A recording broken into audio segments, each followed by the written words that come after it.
Christmas युद्ध विराम, अंधेरे में एक तारा।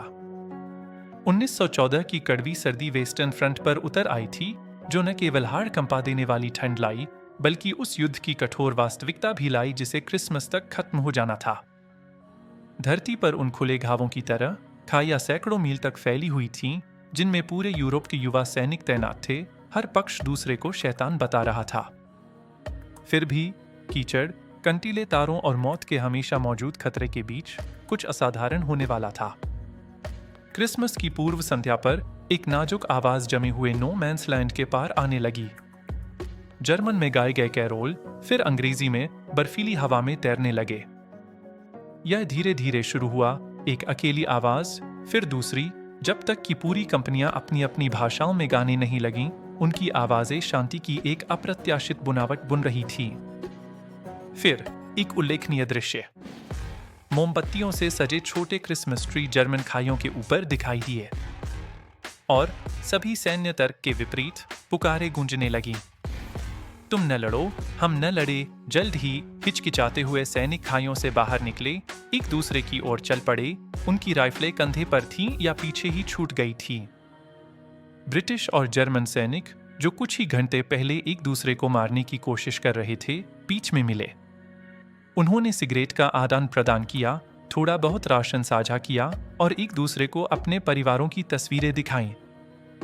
कुछ ने तो फुटबॉल के तत्काल खेल भी खेले, हेलमेट को गोल पोस्ट के रूप में इस्तेमाल किया। युद्ध की विशाल मशीनरी के बीच भाईचारे का एक क्षणिक पल। मानव समीकरण। शत्रुता का यह सहज विराम कोई अकेली घटना नहीं थी। यह फ्लैंडर्स में ब्रिटिश फ्रंट लाइन के अनुमानित 2/3 हिस्से में फैल गया, जो लगभग 40 मील को कवर करता था। यह राजनीतिक बयानबाजी का एक अनकहा, फिर भी शक्तिशाली इनकार था, जिसने उन्हें इस ब्रह्मांडीय संघर्ष में धकेल दिया था। कई लोगों के लिए युद्ध विराम ने एक आवश्यक और गंभीर कार्य की पेशकश की, मृतकों को बरामद करना। कई दिनों से शव जमे हुए नो मैंस लैंड में पड़े थे। दोनों पक्षों के सैनिकों ने मिलकर अपने गिरे हुए साथियों को उचित दफन दिया। यह उस युद्ध की कीमत की एक कठोर याद दिलाता है, जिसे वे क्षण भर के लिए अनदेखा कर रहे थे।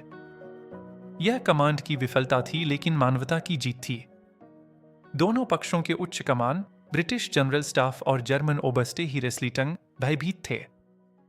युद्ध को घृणा और शत्रुता के साथ लड़ा जाना था। यह अभूतपूर्व मेलमिलाप उस मनोबल को खतरे में डाल रहा था, जो संघर्ष को बनाए रखने के लिए आवश्यक था। कुछ ही दिनों में नाजुक शांति टूट गई। सभी मेलमिलाप को रोकने के लिए सीधे आदेश जारी किए गए।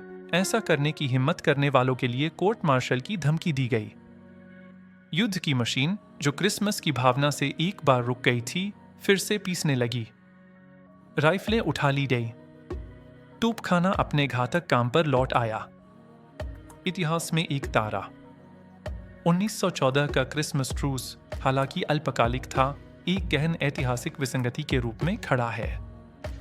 इसने प्रदर्शित किया कि पूर्ण युद्ध के लिए आवश्यक नफरत आम सैनिक में अंतर्निहित नहीं थी, बल्कि इसे ऊपर से निर्मित और लागू करना पड़ा था।